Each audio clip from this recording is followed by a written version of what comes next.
I'm Susan. I'm one of your RTs here on call, and we're just going to go quickly over the nasal CPAP setup that you have here at the Physician Center. You can find the supplies in the physical therapy room on a shelf toward the back.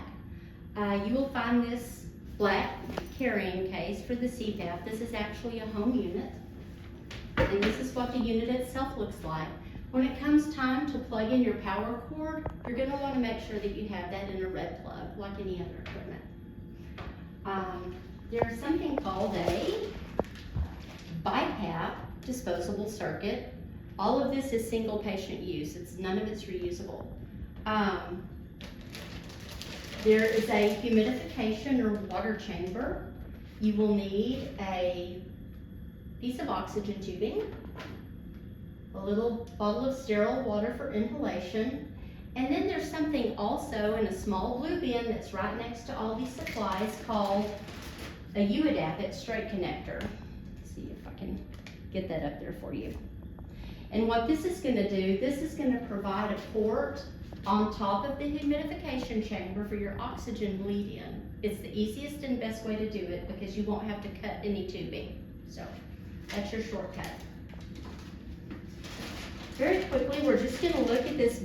It is a BiPAP circuit, but this is a CPAP machine.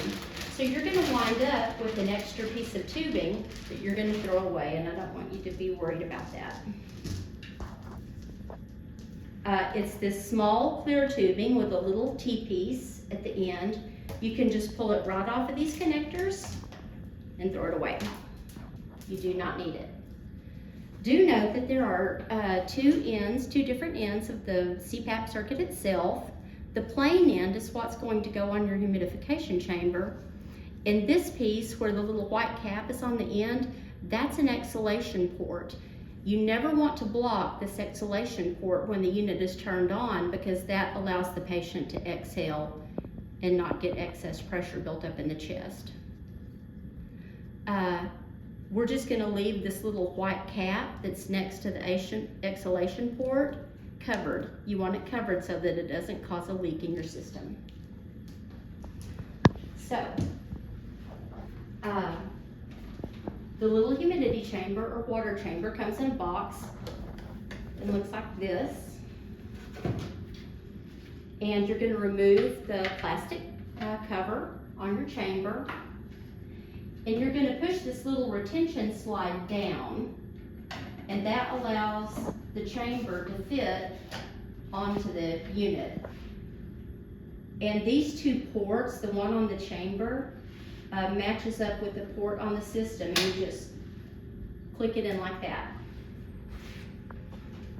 Then your UADAPT for your oxygen bleed in is going to go right on top of that. And actually, before you do that, you're going to take, before you even put this on, you're going to want to fill it. You only want to fill it up to the fill line, and you never want to overfill it. That's very important. Otherwise, water is going to go down through the tubing and go to your patient.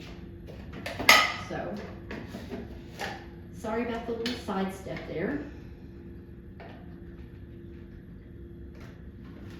You'll also notice that for your oxygen tubing, there are two different ends of it. One is a large end, and it connects directly to a flow meter if you don't happen to have a Christmas tree, so that's good for an emergency. But the smaller end is what's going to fit onto your little UADAPT or your blue connector for your oxygen bleed in. Also, if you happen to have a patient on the floor, these two pieces are made to connect. You can connect 3 or 4 oxygen tubings together. That way, if a patient's on the nasal cannula, it can be long enough for them to get up and go to the restroom. So that's why the ends are different.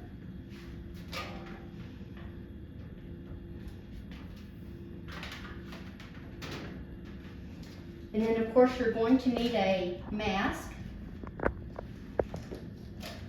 And the headgear, there are some separate ones there, but I believe that they should also come with the mask as well. So, This blank end of your circuit is what goes right up here. Just make sure it's on there pretty well. And this is going to become what connects to our mask. I'm just going to have my patient help me there. So, the headgear has a place for the patient head to rest in.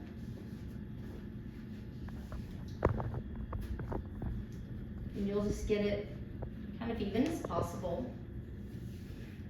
You probably don't want to take your patient's oxygen off their nose if they're on oxygen till the last minute. But definitely remove the little cap from the mask there, the nasal mask. And then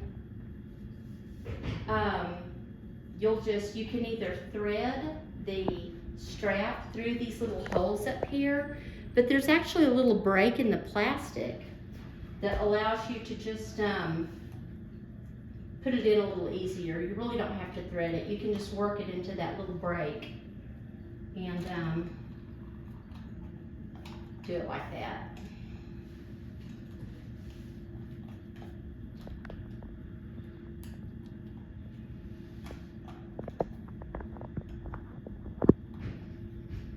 You definitely don't want to over tighten the mask because you can cause a pressure wound. The unit itself will compensate for a small leak.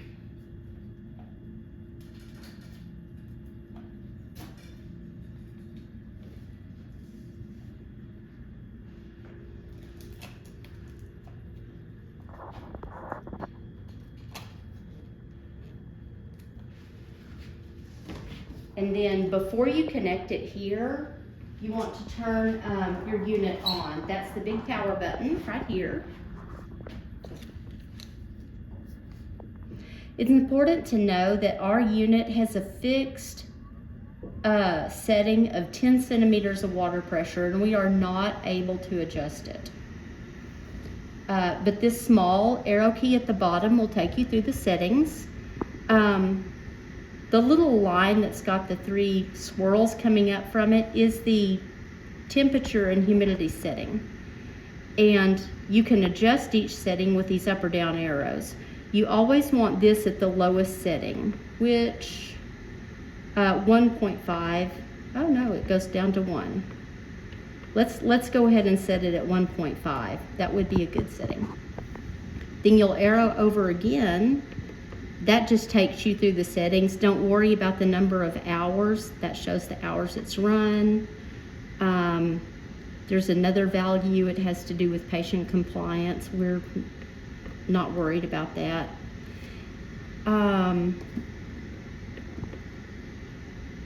There's a little altitude number, but this one where it says centimeters of water pressure, you see how that says 10? We have no way to adjust that.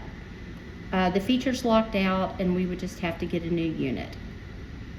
So, I just wanted you to know how you could view the settings there. And then this just connects right here. Again, you will feel air coming out of this little exhalation port. That's important. You never want to block that. And there's actually a couple right here on the mask as well. But anything that's got a cap on it, you definitely want to make sure it's closed, like that little clear cap or this little white cap. And you may have to twist your tubing around somehow to where the patient may not like that blowing on them, but you just kind of work with your tubing and get it placed, directed in a way that it's not blowing on them. So if you happen to need more than a 4-liter O2 bleed-in, or you get up to 4 liters and your patient's not doing, not satting well, just go ahead and call the RT. We're happy to come in to assess them anytime. And that's it.